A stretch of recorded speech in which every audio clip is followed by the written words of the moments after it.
Welcome to the AutoSuccess Executive Spotlight. I'm your host, Brian Ankney. Today, my guest is Jason Girdner. He's an automotive digital communications expert and the CEO of TECOBI. Welcome, Jason. Thanks for having me, Brian. Where'd you come in from today? From Denver. Denver. Yes, sir. Nice, nice. I'd like to just get started with a little bit about you. Can you tell me a little bit about yourself and the career path that led you to where you are today? So I had an interesting career path into the automotive business, much different than most. I was a young kid in my early 20s, living in a garage in Pacific Beach, California, and I found a telemarketing job on Craigslist.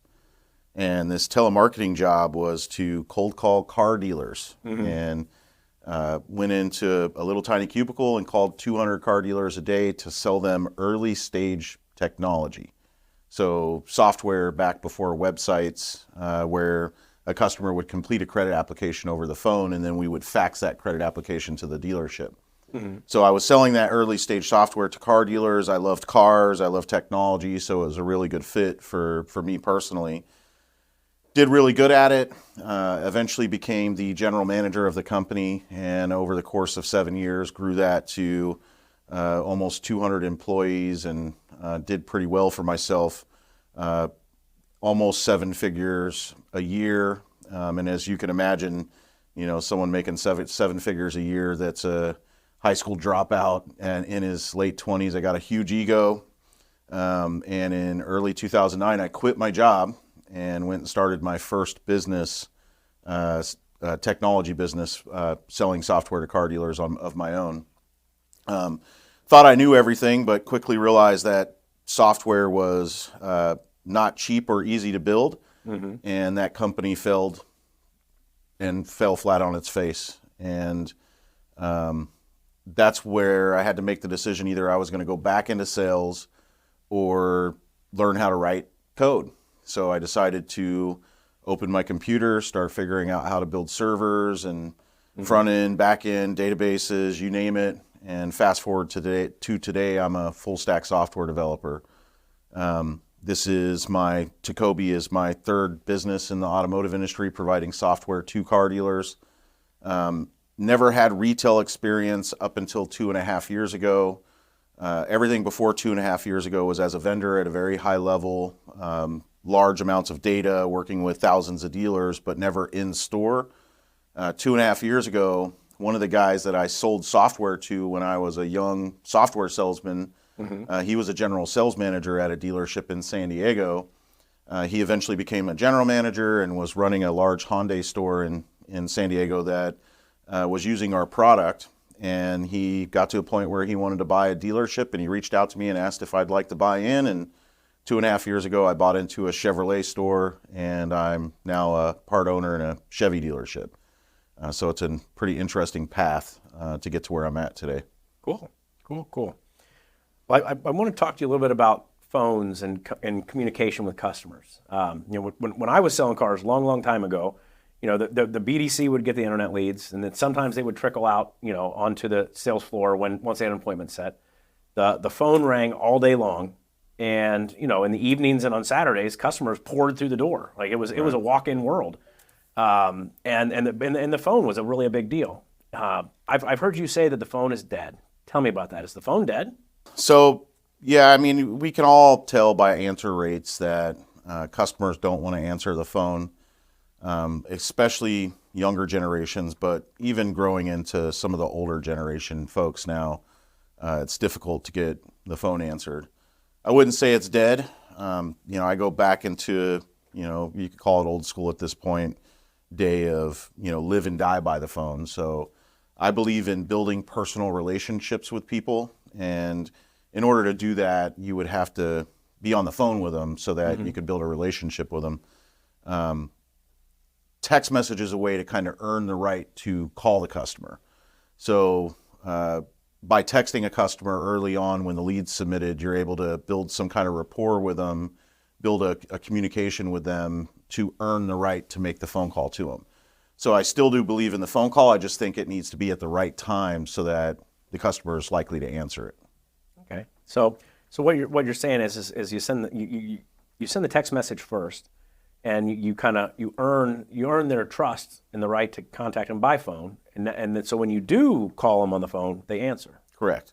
You want to get as high of an answer rate as possible on phone calls, because it's such a waste of time for a salesperson or a BDC rep to make the phone call and get a voicemail and not actually talk to someone, which is what a lot of them are doing right now, is making a massive number of phone calls, not actually talking to any customers.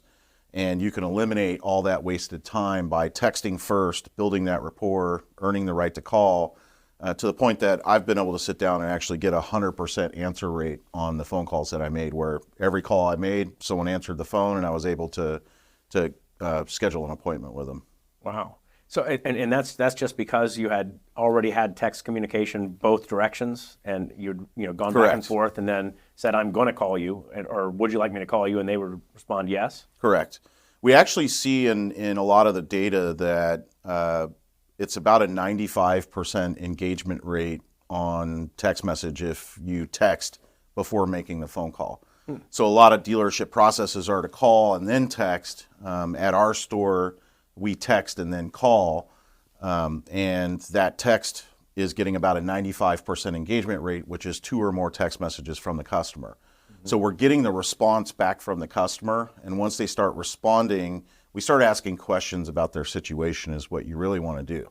Because a lot of these customers are out there, they don't necessarily want to talk to a salesperson right away. They're just trying to gather some information, not necessarily talk to a salesperson. So you can start to gather that information, and as you start gathering the information and asking questions, that's building the relationship and the rapport with the customer so that they will answer the phone. Well, a lot of dealerships, they get the lead and they pick up the phone. I mean, they get the lead, they pick up the phone, they dial the phone, they call the customer. Does that hurt your likelihood of communicating with and possibly selling a car to that customer? I mean, that's going to be subjective to the person that's receiving the phone call. I can speak from my point of view. I absolutely despise phone calls. I'm multitasking. I'm trying to find some basic information, and I don't necessarily want to talk on the phone all day long with people. I'd venture to say that a lot of customers are the same way, and you could easily look at your answer rates, and you can tell if the customer wants your phone call. If you're doing something that your customers don't want, then you're probably hurting your chances of selling them a car. And if they don't answer the phone call, they probably don't want the phone call, because we have this conception in our head that they don't know it's us, and maybe if I call them again, they'll answer the phone. No, I think that they know, they just submitted a lead to a car dealership, and if they're not answering your phone call, it's probably because they don't want to talk to you on the phone. Yeah. Well, what about email? Because I know a lot of dealerships respond immediately via email. How do you feel about email responses? I think emails should be sent, but I mean, open your phone and how many unread emails do you have? And Yeah. We're in business. Like in business, we try to keep our emails pretty dialed in. You take a consumer who doesn't work in a business environment, and they'll typically have 20, 30, 40, 50,000 emails that are unread. Yeah. So they're getting so much email, such an overwhelming volume of email, that the chances of that message getting read are minimized. So you should still send it, but I would definitely not bank on the fact that your email is actually getting read by the customer. So if you send an email to a customer right off the bat, I guess your chances of connecting are not very good. If you make the phone call, they're not going to answer it. The text message, you said it's 95% engagement? 95% on in-market shopper leads. So Car Gurus, Auto Trader, website leads. We see low end 90% to as high as 95% is somewhere where it's falling. So, and in our reporting, 2 or more text messages is considered engaged. So that's the engagement rates that we're seeing on in-market shopper leads, to text message being the first form of contact with the customer. And you also mentioned that when you're communicating and you're multitasking and doing more things, I mean, to write an email takes a certain amount, a good amount of time. If you call someone on the phone and you wait for it to ring till it gets to a voicemail, then you listen to their voicemail, then you leave a voicemail, that's a significant amount of time. How much more work can somebody do? Like, how many more communications can a person do if they're just using text as opposed to phone and email? It's a massive increase in efficiency. And in sales, any good salesperson knows that the only resource we have as salespeople is our time. Like our time is the most valuable resource that a salesperson has. And we're seeing, 10 to 20 times the efficiency of how much communication one person can have with customers throughout a day when the communication is isolated to text message. At our store, we try to send as little email and a little phone as traffic as possible because it slows down the efficiency that our team can have. And we want to keep them as efficient as possible because they're churning through a lot of conversations throughout the day. All right, I gotta ask a side note. It seems like every time I see you, you're driving something different. Wow, any cool new cars lately? So we did just get 2 Lambos. Really? Scarlett and myself both got a Lamborghini Urus, and don't kill me on the way you pronounce that. So we got his and hers because my wife Scarlett and I have built this company together, and we both love cars, so we both decided to go with a Lamborghini. And I got them at MSRP, and they're both worth over that right now. So it was a killer deal that we had to take them up on. Oh, that's awesome. That's awesome. So I got to ask one more like kind of side note question that is not necessarily about texting. With your experience at your dealership, in the last 2.5 years, like what are some of the big things that you learned that you didn't know, even with all your vendor experience? I would say probably how chaotic it is in the dealership. It's a lot of chaos going on in the dealership and a lot of moving parts. I went and spent the first 2 weeks of last month in the dealership selling cars, and I saw from a salesman's perspective how recon can affect, my ability to be able to sell a car.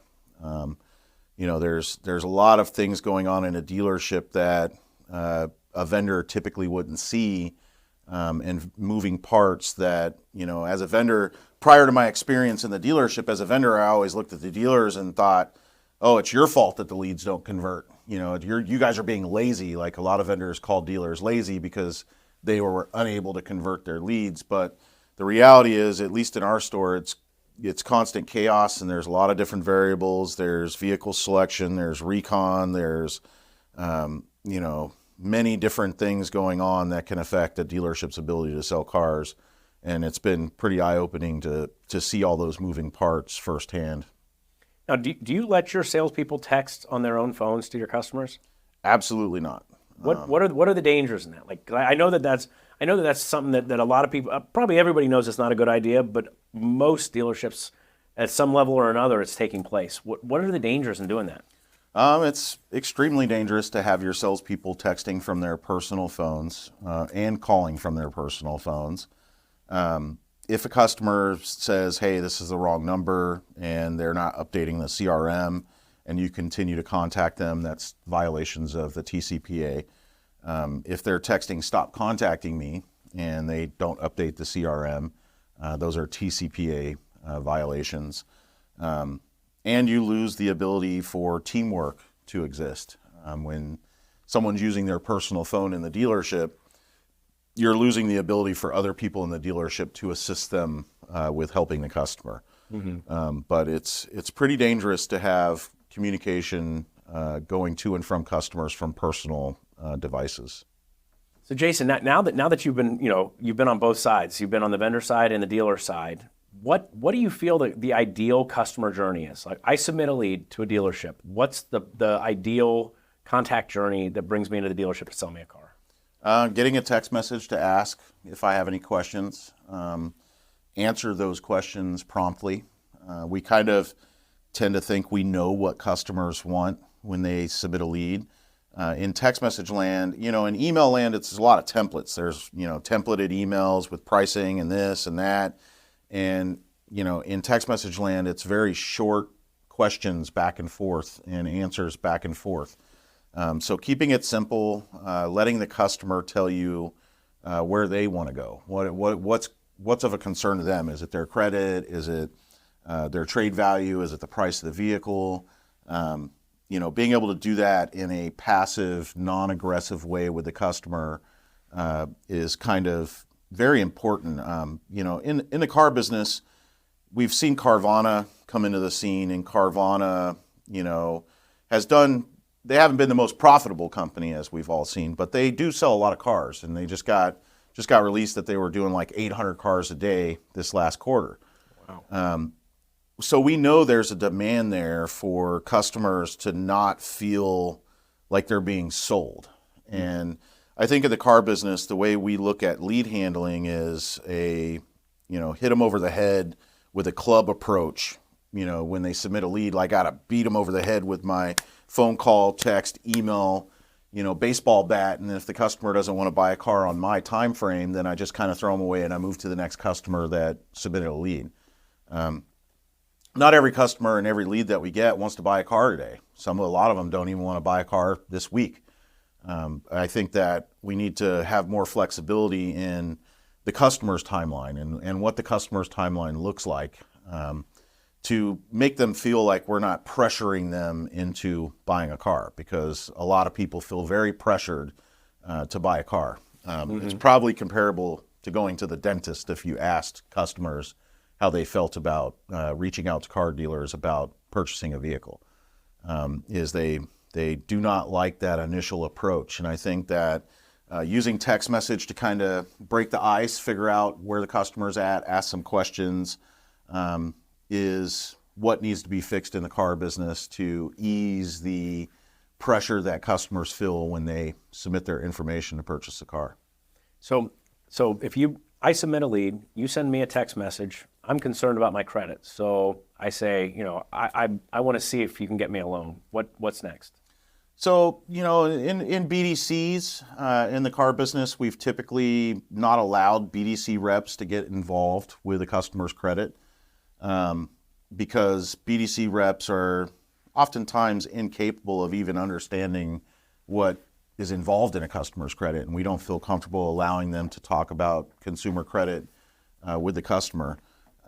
We've seen tremendous improvements in our appointment set, show, and sold by just sending them a soft pull and getting the customer's credit up front and being able to have an educated conversation with them about their challenges on their credit. Being able to ask them, hey, what happened on this repossession, or what happened with this, or what happened with that, gets the customer talking to you, and builds that rapport and makes them feel like you actually care about their situation. So at our dealership, we lean into doing a soft pull pretty instantly with the customer. So let's say that you do the soft pull with me. It turns out my credit, maybe it's not as bad as what I thought, and so you can get me done. And I say, okay, I'm interested in the F-150, and you've got a used F-150 that I like.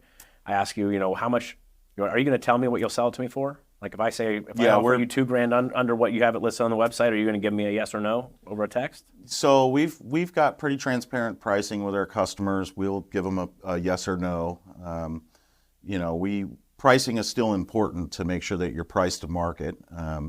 Customers have a lot of options of where they're going to go buy a vehicle. So we're very transparent with the customers up front with what we'll sell the vehicle for. Where the challenges come in is on your customers with less than perfect credit. They will oftentimes need some down payment or cosigners or a different vehicle than what they initially applied for. And when we have a soft pull, we're able to have that conversation with the customer in an educated manner and explain, hey, we'll try and get you into the new F-150, but based on what we've talked about on your credit, we may have to play a little bit with the vehicle and find a vehicle that's going to fit better with the bank's program. What time can you come in today? So we're very transparent, but at the same time, not just giving the customer everything that's not possible, because a lot of times they want things that just aren't going to be possible with their situation and money down and their credit. I kind of want to speak specifically to a customer journey that you showed me earlier today when you were showing me your dealership. A customer that had submitted a lead and then didn't respond to you for 10 months, and then he buys a vehicle. I mean, is that a common thing where somebody submits a lead, never responds, and then you're able through text messaging to bring that customer back? Yeah, so that particular customer was a Facebook lead. The way that we advertise on Facebook is more of like a TV advertisement. So we're trying to advertise to the masses and drive people into the market. So Facebook will tend to have higher funnel shoppers, and we'll see a lot more of that happening on Facebook leads. And text messages made it so easy to follow up that because of the multitasking and the efficiency that it creates, we can follow up with a lot more leads for a longer period of time.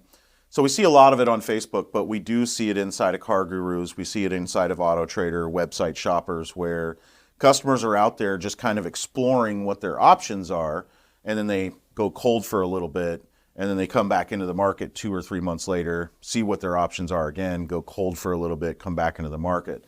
The lead that I happened to show you was just an absolute ghost for 10 months. We'd sent many text messages, made some phone calls, no answer. And then 10 months later, he makes a call after a text message. 2 minutes after we sent a text message to him, he calls us. It's a 13-minute phone call. We get a soft pull. We get his trade information. We get a hard full credit app from him. And within 24 hours, the gentleman came in and traded in his $1,500 for a $2,500. We see that pretty often, because I've got some pretty extensive charts on how many car deals per month are coming out of each lead provider. So it's more severe in, say, a higher funnel lead like Facebook or radio or TV, and less severe on an in-market shopper, but it exists across all different types of leads. Yeah, I mean that's interesting. I mean, and I don't know that in my entire life for any product, not just cars, that anybody's ever followed up with me 10 months after I showed interest. I mean, or maybe even 3 months after I showed interest. It's pretty interesting because TECOBI is a pretty lean company. We don't really have much of a sales team at all, but we follow up with everyone forever. So there's dealers all over the country that are getting followed up with right now. And there's probably 5 or 6 dealers a month that I sign up that specifically say, I'm signing up because you followed up with me so long, that you're a beast. And they think that I'm personally doing it, when in reality it's a system, and it's the text messaging, and it's the process that we've built. Yeah, we do that internally at TECOBI with our dealer clients as well. They'll either submit a lead on Facebook or go to our website, and maybe they're exploring advertising options or things they can do. Something happens, it pulls them out of the market for a little bit. We just continue to follow up with them. And then I catch them one day when they're sitting at their desk and they're thinking, man, my social media advertising isn't doing great, or man, my follow-up isn't the best, and I just happen to catch them at the right time. And they're like, this TECOBI, they've been following up with me for years. So yeah, it actually works just as well for us as a vendor to car dealers in TECOBI as well. Well, you practice what you preach, right? Yes, very much so. Thank you for coming in today, Jason. Yes, thank you. It's good to see you, man. You too. Thank you for taking the time to join us for this AutoSuccess Executive Spotlight. I'm your host, Brian Ankney. Today my guest has been Jason Girdner from TECOBI. We hope to see you again on a future episode. This one's Over the Curb and Burning Gas.